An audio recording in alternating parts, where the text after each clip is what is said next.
Hello dear students, I am Aarti and I heartily welcome you to my YouTube channel Aarti Education World. Dear students, today I have brought to you your 10th class English worksheet number 59 dated 28 November 2020. Yes students, जो आज की आपकी worksheet आई है English की worksheet number 59, उसमें आज आप first flight के एक चैप्टर 100 ड्रेसेस के बारे में पढ़ने वाले हैं। थोड़ा सा हमें उसका लेआउट समझना ज़रूरी है क्योंकि हमें इससे रिलेटेड इसके क्वेश्चन आंसर्स करने हैं, क्योंकि आपके इसमें तो 3 लाइन आई हैं बीच से उठ के, तो आपको थोड़ा पता होना चाहिए कि स्टोरी लाइन क्या है। बच्चों, इसमें एक कहानी होती है। वांडा पेट्रोस्की नाम की एक लड़की है, पूरा नाम है उसका वांडा, फिर उसके आगे उसका सरनेम है पेट्रोस्की। तो सारे बच्चों को बड़ा अजीब नाम लगता है, थोड़ा ऑकवर्ड है ना। जैसे हमारे हिंदी में भी कई नाम अजीब होते हैं ना, हम कहते हैं अरे भाई ऐसा नाम तो नहीं सुना, बड़ा फ़नी नाम है। तो इसी तरीके से सारे बच्चों को बड़ा फ़नी नाम लगता है। तो पैगी नाम की लड़की है, she is one of the most intelligent girl in the school. वो रूम नंबर 13 में पढ़ते हैं, सबसे इंटेलिजेंट लड़की मानते हैं इसको, पैगी को। और इस पैगी ने, ये जो लड़की पैगी है, अपनी फ्रेंड्स के साथ मिलके एक गेम बनाया है वांडा का मजाक बनाने का। ठीक है, तो वांडा का मजाक जब बनाते हैं, उसकी बेस्ट फ्रेंड है पैगी की, मैडी नाम की।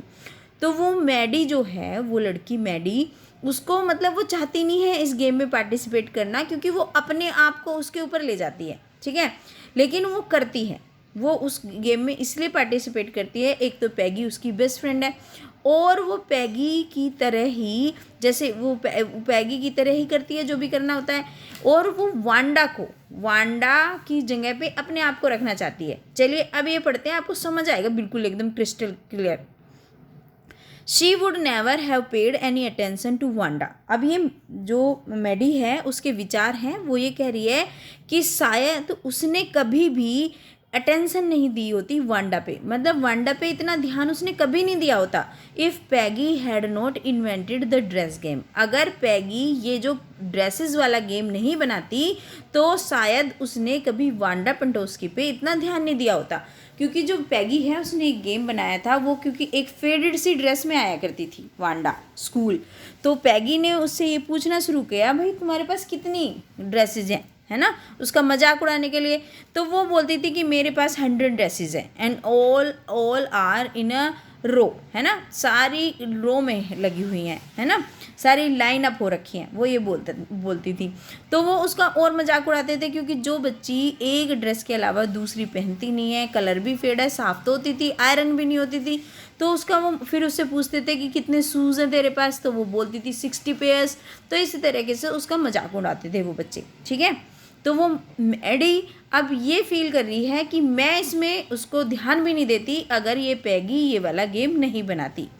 But suppose Peggy and all the other started in on her हर नेक्स्ट, लेकिन वो ये भी सोचती है कि सपोज ये कल्पना करो अगर पैगी और उसके दूसरे दोस्तों ने उसके ऊपर ही शुरू कर दिया, फिर मतलब जो उसका वो मोक करते हैं, मजाक उड़ाते हैं, किसका, वांडा का, अगर उसको छोड़ के अब उन्होंने उसका मजाक उड़ाना शुरू कर दिया।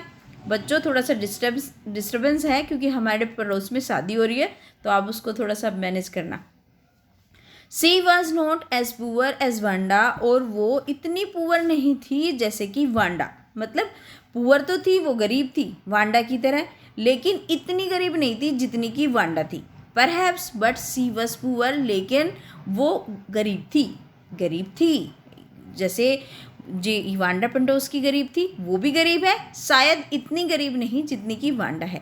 Of course she would have more sense than to say he had 100 dresses, और वास्तव में वो ये सोचती है मैडी अपने बारे में कि उसके पास ज़्यादा सेंस है, ज़्यादा अकल है, ये कहने की बजाय कि जैसे वो कह देती थी कि मेरे पास 100 ड्रेस है, तो वो ये समझती थी ये झूठ बोलती है, सब लोग पकड़ लेते हैं, भाई एक ही ड्रेस पहन के आती है और बताती है 100 ड्रेसेस, है ना।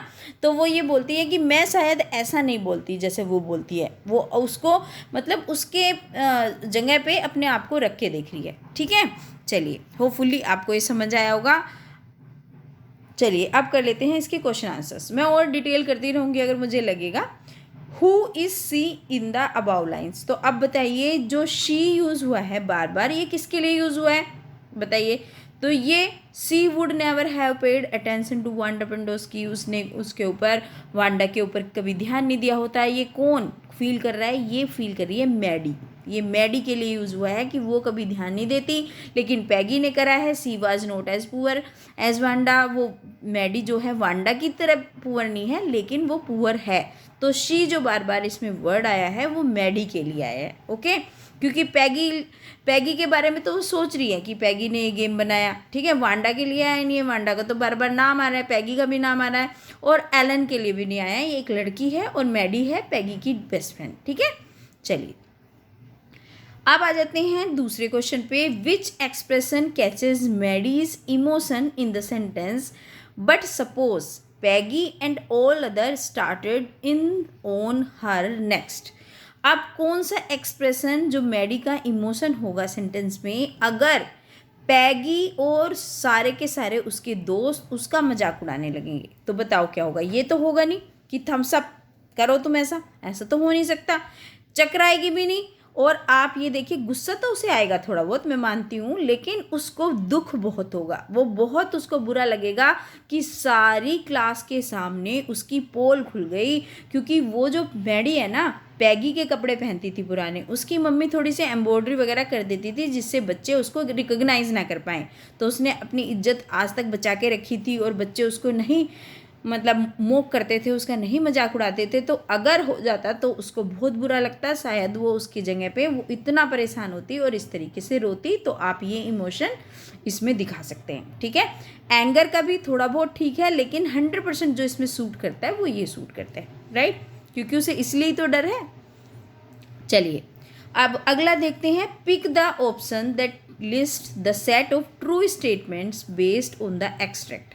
अब आपको वो ऑप्शन चूज़ करना है, वे ऑप्शन चूज़ करने हैं जो सही हैं, सही स्टेटमेंट है इस एक्सट्रैक्ट के हिसाब से, है ना। ये जो आपका जो 100 ड्रेसेस से ये एक्सट्रैक्ट लिया गया है ना, तो इसके हिसाब से क्या सही है? Peggy was poor, no not at all. Peggy तो एक अमीर लड़की है, उसके कपड़े तो मैडी पहना करती है। Maddie and Wanda both are poor, yes, ये तो है, मैडी और वांडा दोनों पुअर हैं। वांडा पुअर है, वो उसका मजाक उड़ाते हैं। मैडी को इसलिए मैडी उनका साथ देती है कि उसे ये लगता है कि कहीं ये मेरा नंबर ना लगा दें उसके बाद। तीसरा, Maddie was worried that Peggy might mock her as well, और मैडी को ये चिंता है कि पैगी उसका मजाक ना उड़ाए उसके साथ। तो हाँ, ये भी सही है। ओनली वांडा इज पुअर, केवल वांडा पुअर है, नहीं, ये भी गलत है। तो इसमें बी और सी क्या हैं? आपके ट्रू सेंटेंसेस हैं। तो option 2 will be the right option, ठीक है। तो आप इसका ऑप्शन बी को इसको करेक्ट करोगे, ठीक है बच्चों। चलिए come to the next question. जो तीसरा क्वेश्चन पूछा जा रहा है आपसे, देखिए क्या पूछा जा रहा है। Select the option that makes the correct use of phrase started in on. जो आपकी फ्रेज है स्टार्टेड इन ऑन, उसका करेक्ट यूज़ किस में होगा? क्योंकि एक शब्द इंग्लिश में कई जगह यूज़ हो जाता है ना, हिंदी में भी होता है कई बार। तो एक हमने और करा था पिछली वर्कशीट में, तो आज हमें स्टार्टेड इन ऑन जो ये फ्रेज है ये कहाँ पे परफेक्ट बैठेगा उसको देखना है। तो चलिए करते हैं। पहला सेंटेंस है, when Sohail fell down during assembly his classmates dash him started in on him. अगर हम ये भरते हैं तो इसका क्या मीनिंग निकलता है? जब सोहेल गिर गया असेंबली में तो उसके क्लासमेट्स ने, उसकी क्लास के बच्चों ने उसके ऊपर मजाक करना। स्टार्टेड इन ऑन का मीनिंग पता क्या होता है बच्चों? किसी का, इसका मतलब होता है या तो क्रिटिसाइज करना या किसी का मजाक उड़ाना। किसी को एक गलत वे से, एक मतलब किसी को ह्यूमिलेट करने से संबंधित होता है, क्रिटिसाइज करने से संबंधित, और मजाक उड़ाने से भी ले सकते हैं।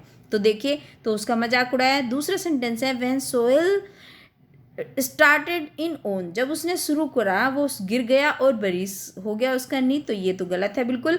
When Sohail had an accident the doctors, जब सोहेल का एक्सीडेंट हो गया तो डॉक्टर उसे क्रिटिसाइज करेंगे? बिल्कुल भी नहीं, फिर तो उसका वो इलाज करेंगे। When Sohail went to buy ice cream, जब सोहेल आइसक्रीम खरीदने गया the ice cream vendor started in on, अगर वो आइसक्रीम खरीदने जाएगा तो क्या जो आइसक्रीम बेचने वाला है स्टार्टेड इन ओन करेगा? बिल्कुल भी नहीं करेगा। तो first option will be the correct option. इसका आपका कौन सा राइट होगा बच्चों? इसका आप फर्स्ट ऑप्शन पे टिक करेंगे। Okay, got it. Now fifth question, which word does not correspondence to the word invent? अब कौन सा शब्द ऐसा है जो इन्वेंट शब्द से नहीं मिलता है ना? कौन सा वर्ड ऐसा है जो जो इन्वेंट शब्द है उससे कोरस्पोंड नहीं करता? तो देखते हैं। क्रिएट, इन्वेंट होता है किसी चीज़ को आविष्कार करना, तो क्रिएट करना भी तो किसी रचना करना होता है, किसी चीज़ को बनाना होता है। इनोवेट करना भी कुछ नयापन लाना उसमें, है ना? टर्मिनेट करना होता है किसी को अलग हटा देना, है ना? किसी को अलग हटा देना। ओरिजिनेट होता है किसी चीज़ की उत्पत्ति करना। तो ये तीनों के तीनों वर्ड, चाहे वो क्रिएट हो, इनोवेट हो और ओरिजिनेट हो, ये सब तो मैच कर रहे हैं हमारे इन्वेंट से। तो इसका कौन सा आंसर बच्चों ठीक होगा? इसका आंसर होगा आपका टर्मिनेट। ठीक है, तो इसका आपका टर्मिनेट हो जाएगा, इसका आपका पहले वाला ऑप्शन हो जाएगा और इसका आपका बी और सी हो जाएगा। ठीक है बच्चों, तो ये हो गई आज की छोटी सी इजी सी आपकी वर्कशीट इंग्लिश की। Hopefully video will be helpful for you. और बच्चों, अगर आपको वीडियो से हेल्प मिलती है, आप चाहते हैं इसी तरीके से मैं आपके लिए वीडियो बनाती रहूं, तो please like the video, subscribe my channel with notification bell and share with your all friends and dear students. Don't forget to drop your lovely comment. Thank you.